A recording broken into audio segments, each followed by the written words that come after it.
Aku dan suamiku Fajar telah menjalani pernikahan selama hampir 5 tahun. 5 tahun yang penuh warna, dengan segala suka dan duka yang datang silih berganti. Dari luar, mungkin orang menganggap rumah tangga kami biasa-biasa saja. Namun bagi aku, Fajar adalah tempatku berpulang. Sumber kekuatan dan cinta yang aku percaya akan mampu menembus segala badai. Aku bekerja sebagai analis di sebuah perusahaan teknologi, sementara Fajar menjalankan bisnis kecilnya dari rumah. Kami berdua memiliki rutinitas yang cukup sibuk, tapi aku selalu berusaha menjaga keseimbangan, agar rumah tetap menjadi tempat yang hangat dan penuh cinta. Setiap pagi, aku menyempatkan diri untuk menyiapkan sarapan sederhana sebelum berangkat kerja. Biasanya, aku mencium kening Fajar sambil mengingatkannya agar makan dengan teratur dan menjaga kesehatan. Itu adalah ritual kecil yang selalu aku lakukan dengan penuh kasih, berharap bisa menjaga kedekatan kami walau kesibukan menyita waktu. Setelah seharian bekerja, aku akan pulang dan mencoba tetap meluangkan waktu bersama suamiku. Meski terkadang badan terasa letih, aku ingin memastikan bahwa kami selalu punya waktu untuk berbicara, berbagi cerita, atau sekadar menikmati makan malam bersama. Namun, semua itu mulai berubah ketika kehadiran keponakanku, Dina, yang baru saja lulus dari universitas dan belum mendapatkan pekerjaan, memutuskan untuk tinggal sementara bersama kami. Aku dan Dina memang sangat dekat sejak kecil. Melihatnya kesulitan mencari pekerjaan, aku dengan senang hati menawarkan tempat tinggal di rumah kami. Awalnya, aku pikir itu akan menjadi hal baik. Selain bisa membantu secara finansial, aku juga merasa tenang karena Fajar tidak akan kesepian di rumah ketika aku harus bekerja lembur atau pergi keluar kota. Hari-hari awal bersama Dina berjalan lancar. Dina ternyata sangat membantu, sering ikut memasak dan merapikan rumah, bahkan terkadang menemaniku berbelanja ke pasar. Aku merasa bahagia karena rumah kami terasa lebih hidup dengan kehadirannya. Fajar pun tampak akrab dan nyaman dengan Dina. Mereka sering tertawa bersama, berbagi cerita, dan aku pun merasa lega melihat mereka bisa menjalin hubungan yang baik. Bahkan aku pernah bercanda bahwa Dina beruntung bisa tinggal di rumah yang nyaman dengan kakak ipar yang perhatian seperti Fajar. Dina hanya tersenyum, dan aku sama sekali tak mencurigai sedikit pun apa yang tersembunyi di balik senyum itu. Namun, seiring waktu, aku mulai merasakan sesuatu yang aneh. Ada perubahan kecil dalam sikap Fajar yang membuat hatiku gelisah.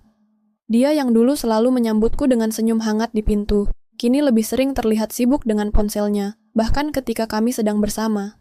Sentuhan yang dulu penuh kehangatan kini terasa hambar dan dingin. Aku mencoba mengabaikannya, berpikir mungkin dia sedang menghadapi tekanan bisnis atau masalah lain yang tidak ingin ia ceritakan. Tapi rasa tidak nyaman itu terus tumbuh, menjadi bayangan yang sulit aku hilangkan.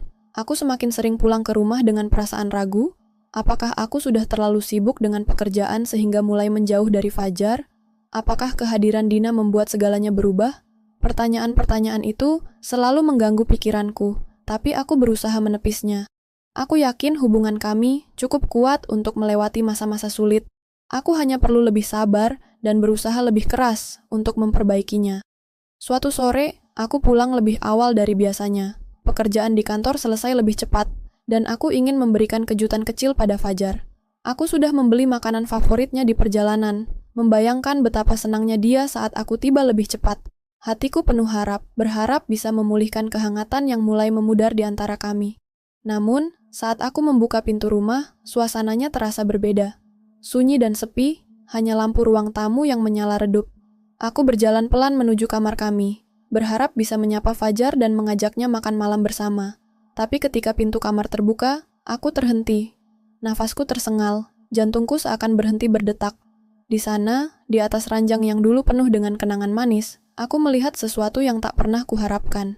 Fajar dan Dina sedang dalam pelukan yang tidak seharusnya. Kejutan yang kubawa kini berubah menjadi mimpi buruk terburuk dalam hidupku. Aku terpaku di ambang pintu kamar itu seolah dunia berhenti berputar. Suara kantong belanjaanku yang jatuh pecah hening, memecahkan suasana penuh ketegangan di dalam ruangan. Fajar dan Dina langsung terkejut, menoleh ke arahku dengan mata terbuka lebar. Mataku memerah, napasku memburu, dan seluruh tubuhku gemetar tak terkendali. Aku tidak percaya dengan apa yang kulihat. Orang yang kupercaya, suamiku sendiri, dan keponakanku, yang aku anggap seperti adik kandung, kini menjadi orang yang sama-sama mengkhianatiku dalam cara yang paling menyakitkan. Ini bukan seperti yang kamu pikirkan, Rani. Suara Fajar bergetar, mencoba mendekatiku dengan tangan terulur. Namun aku segera menghindar, tidak ingin disentuh olehnya. Kau harus dengar aku, dia lanjut dengan nada penuh penyesalan. Tapi aku sudah kehilangan kata-kata. Tidak ada alasan yang cukup kuat untuk menutupi luka ini. Perasaan dikhianati mengoyak hatiku berkeping-keping, seolah aku jatuh ke dalam jurang yang dalam tanpa pegangan. Aku merasa diriku menjadi bahan tertawaan, difitnah oleh dua orang yang aku cintai dan percayai selama ini.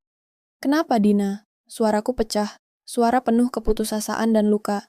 Kenapa kau lakukan ini padaku? Apa aku tidak cukup baik untuk kalian? Dina menangis terseduh, air mata mengalir deras di pipinya. Aku nggak sengaja, Rani.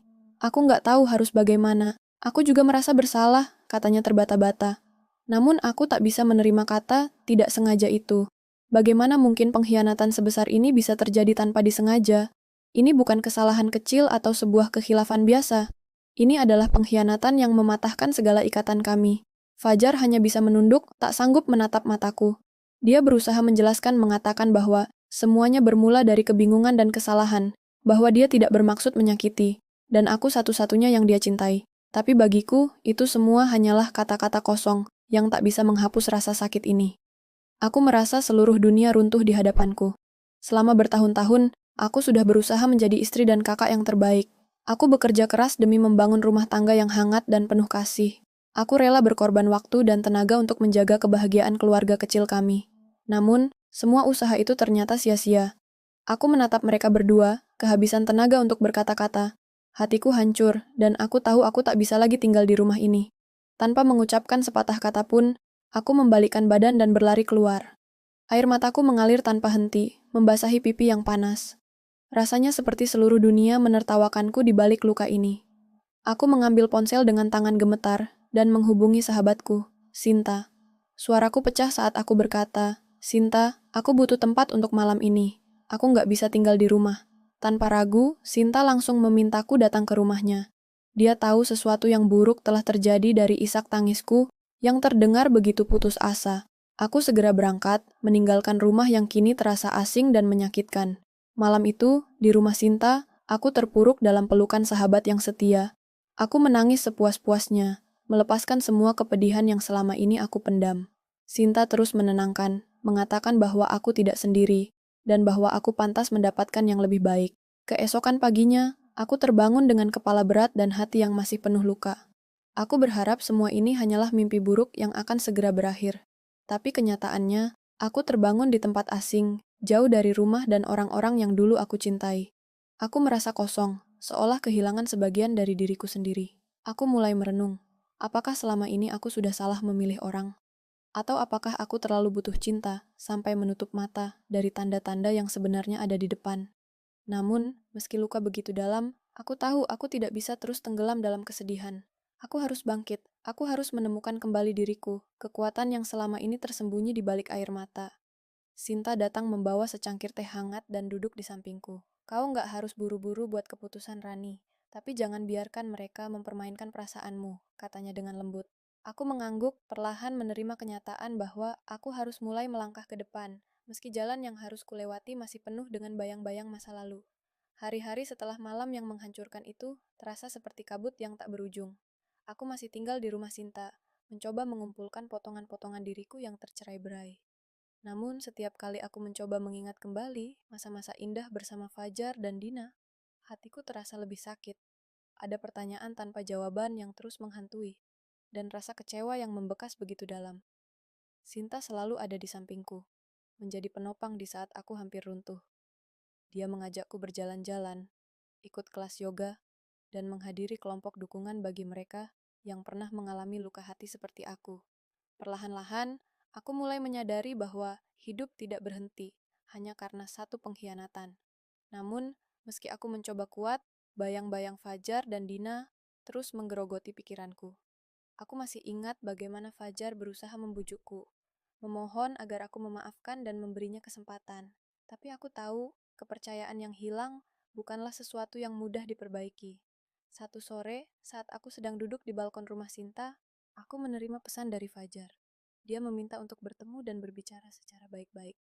Hatiku bergejolak. Apakah aku siap untuk menghadapi mereka? Apakah aku bisa menahan air mataku jika harus mendengar penjelasan dan permintaan maaf lagi? Setelah melewati pergumulan batin yang panjang, aku memutuskan untuk menemui mereka. Aku tahu, ini bukan soal memaafkan atau melupakan.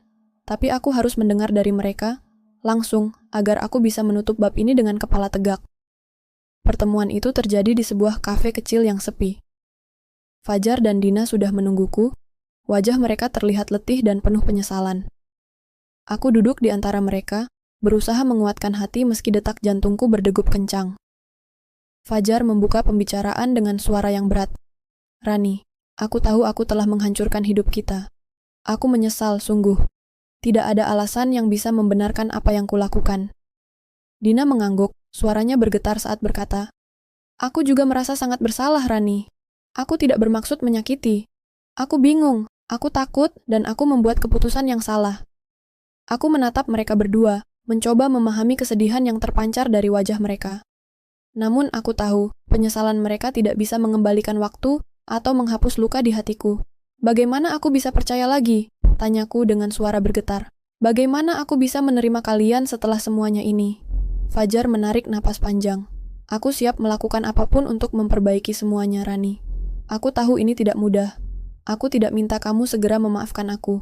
Tapi aku ingin kau tahu aku benar-benar menyesal dan ingin memperbaiki diri." Dina menambahkan, "Kami juga siap menjalani terapi dan apapun yang kamu rasa perlu.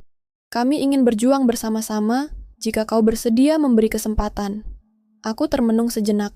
Semua janji itu terasa manis di bibir mereka, tapi aku tahu betapa sulitnya memulai kembali dari dasar yang hancur. Aku juga sadar, jika aku terus bertahan dalam hubungan yang penuh luka ini, aku mungkin hanya akan semakin terluka. Akhirnya, aku menarik napas dalam-dalam dan berkata, "Aku perlu waktu untuk menyembuhkan diri sendiri dulu. Aku tidak tahu apakah aku bisa kembali seperti dulu atau bahkan memaafkan kalian. Tapi aku tahu satu hal. Aku harus memilih jalan yang membuat aku bisa berdamai dengan diriku sendiri." Mereka berdua mengangguk, menerima keputusanku dengan berat hati. Hari-hari berikutnya menjadi momen refleksi terbesar dalam hidupku. Aku mulai belajar bahwa cinta sejati bukan hanya tentang kesetiaan dan kebersamaan, tapi juga keberanian untuk melepaskan jika hubungan itu sudah merusak kebahagiaan dan harga diri. Aku memilih untuk fokus pada diriku sendiri, membangun kembali kepercayaan dan harga diriku yang sempat remuk. Aku menghadiri terapi, ikut komunitas pengembangan diri, dan membuka hati untuk hal-hal baru yang sebelumnya aku abaikan. Perlahan, luka itu mulai sembuh. Aku mulai merasakan kekuatan yang tak pernah ku ketahui sebelumnya. Aku menyadari bahwa kebahagiaan sejati bukan tergantung pada orang lain, tapi pada diriku sendiri. Suatu hari, aku berdiri di depan cermin, menatap wajahku yang kini lebih kuat dan penuh harapan. Aku tersenyum, menyadari bahwa aku telah melewati badai terberat dalam hidupku dan keluar sebagai pribadi yang lebih bijaksana dan berani. Aku tahu perjalanan ini belum selesai, tapi aku sudah siap melangkah ke depan, membuka lembaran baru tanpa beban masa lalu. Aku memilih hidup yang lebih baik, bukan karena orang lain, tapi karena aku pantas mendapatkannya. Dan di saat itu, aku benar-benar merasakan arti kebebasan dan cinta sejati yang sesungguhnya. Mencintai diri sendiri tanpa syarat. Setelah melewati badai yang begitu berat, aku mulai mengerti bahwa luka terbesar tidak selalu datang dari pengkhianatan orang lain, tapi dari ketidakmampuan kita memaafkan diri sendiri. Perlahan-lahan aku belajar untuk mencintai dan menerima diriku, dengan segala kekurangan dan ketidaksempurnaannya. Waktu berjalan, dan aku mulai membangun kehidupan baru yang jauh dari bayang-bayang Fajar dan Dina. Aku memutuskan untuk pindah ke sebuah apartemen kecil yang jauh dari rumah lama kami. Tempat itu sederhana, tapi memberiku rasa damai yang tak pernah kurasakan sebelumnya. Setiap sudut apartemen itu terasa seperti halaman kosong yang siap kutulisi dengan kisah baru. Di sana, aku menemukan kebebasan untuk menjadi diriku sendiri tanpa harus takut dikhianati atau disakiti lagi. Aku melanjutkan pekerjaanku dengan penuh semangat, mengambil berbagai proyek yang menantang sekaligus membangkitkan kembali semangatku. Aku juga mulai aktif di komunitas pengembangan diri yang dulu kuikuti bersama Sinta. Di sana, aku bertemu banyak orang dengan kisah serupa yang menguatkan dan menginspirasiku.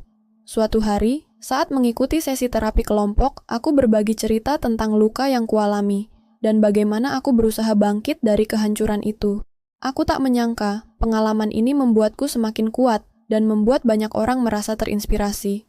Aku sadar, ternyata dari rasa sakit yang terdalam, ada kekuatan luar biasa yang bisa tumbuh. Meski aku memilih untuk tidak berhubungan lagi dengan Fajar dan Dina, aku tidak menutup pintu untuk memaafkan mereka. Namun aku tahu, memaafkan bukan berarti melupakan atau menerima apa yang mereka lakukan. Memaafkan adalah membebaskan diri sendiri dari beban dendam dan sakit hati yang mengikat. Aku mulai menulis jurnal harian, mencurahkan isi hati dan pikiranku. Dalam tulisan itu, aku menuliskan banyak hal, termasuk bagaimana aku berjuang menerima kenyataan, bagaimana aku belajar mencintai diri sendiri, dan bagaimana aku bertekad untuk membangun hidup yang lebih bahagia. Pada akhirnya, aku tahu bahwa hidupku bukan hanya tentang kehilangan dan pengkhianatan, tapi tentang bagaimana aku memilih untuk melanjutkan hidup dan menjadi lebih kuat. Aku menyadari bahwa cinta sejati bukan hanya tentang memiliki pasangan, tapi juga tentang mencintai diri sendiri tanpa syarat. Kebahagiaan yang aku rasakan sekarang jauh berbeda dengan kebahagiaan semu yang dulu kurasakan saat bersama Fajar dan Dina. Kini aku bebas dari ketakutan, kekecewaan, dan beban masa lalu yang menghantui. Suatu sore, saat duduk di balkon apartemen dengan secangkir teh hangat, aku menatap langit senja yang berwarna oranye keemasan. Angin sepoi-sepoi membawa kedamaian yang sulit dijelaskan. Aku tersenyum dan berbisik dalam hati, aku siap melangkah ke depan. Aku tak tahu apa yang akan datang di masa depan, tapi aku tahu aku telah belajar banyak. Aku siap membuka lembaran baru, penuh harapan dan mimpi yang belum tercapai. Aku percaya, setiap luka pasti akan sembuh jika kita mau berusaha dan memberi waktu. Di luar sana, mungkin masih ada orang yang akan menyakitiku, tapi aku tidak takut lagi. Karena aku tahu, kekuatan terbesar ada di dalam diriku sendiri. Aku ingin berterima kasih pada diriku yang dulu pernah rapuh, tapi tetap berani bertahan. Aku ingin berterima kasih pada sahabat-sahabatku yang tak pernah meninggalkan saat aku terpuruk. Dan aku ingin berterima kasih pada pengalaman pahit yang mengajarkanku arti sejati dari cinta dan kebebasan. Kini, aku berdiri sebagai wanita yang lebih bijaksana dan kuat. Aku memilih untuk melangkah tanpa beban masa lalu, dengan keyakinan bahwa masa depan yang cerah menanti di depan sana. Dan jika suatu saat nanti aku bertemu cinta lagi, aku tidak akan takut, karena aku tahu, cinta sejati yang paling penting adalah cinta yang kita berikan pada diri sendiri.